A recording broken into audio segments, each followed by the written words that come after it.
গত পর্বের শেষে আমরা শুনেছিলাম সেই দৈববাণী, সমুদ্রের জলে ভেসে আসবে দারুব্রহ্ম, সেই কাষ্ঠ থেকেই নির্মিত হবে আমার বিগ্রহ। কিন্তু তারপর কি ঘটেছিল? কিছুদিন পর রাজা ইন্দ্রদ্যুম্ন স্বপ্নে দর্শন পেলেন স্বয়ং শ্রীহরি। তিনি বললেন, আমি সমুদ্রে ভেসে তোমার কাছে আসছি, পুরীর বাঙ্কিমোহনেই আমাকে দারুব্রহ্ম রূপে খুঁজে পাবে। পরদিন রাজা সেখানে গিয়ে দেখলেন এক অলৌকিক কাষ্ঠখণ্ড। আশ্চর্যের বিষয়, হাতি, সৈন্য, অসংখ্য মানুষ চেষ্টা করেও সেটিকে এক চুলো নড়াতে পারল না। অবশেষে সবররাজ বিশ্ব বসুকে ডাকা হলো। রাজা ইন্দ্রদ্যুম্ন, বিদ্যাপতি এবং বিশ্ব বসু এই তিনজন একসঙ্গে সেই দারুব্রহ্মকে রাজপ্রাসাদে নিয়ে এলেন। কিন্তু শুরু হলো আরো বড় রহস্য। রাজ্যের শ্রেষ্ঠ কারিগররাও সেই কাঠে ছেনি বা হাতুড়ির একটি আঘাতও করতে পারলেন না, যেন সেই কাষ্ঠ মানুষের স্পর্শের অতীত। ঠিক তখনই উপস্থিত হলেন এক রহস্যময় বৃদ্ধ ছুতোর, অনন্ত মহারানা।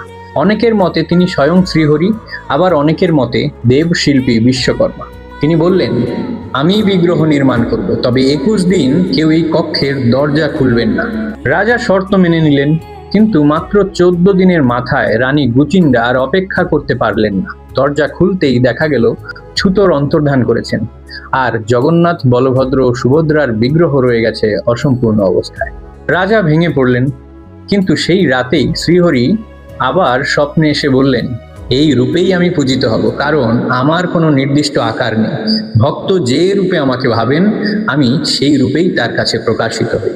এই তত্ত্বেরই ঘোষণা করেছে কৃষ্ণ যজুর্বেদের শ্বেতাশ্বতর উপনিষদের একটি শ্লোক। এই শ্লোকটি অর্থাৎ, তার লৌকিক হাত নেই, তবু তিনি সব গ্রহণ করেন। পা নেই, তবু সর্বত্র গমন করেন। চোখ নেই, তবু সবই দেখেন।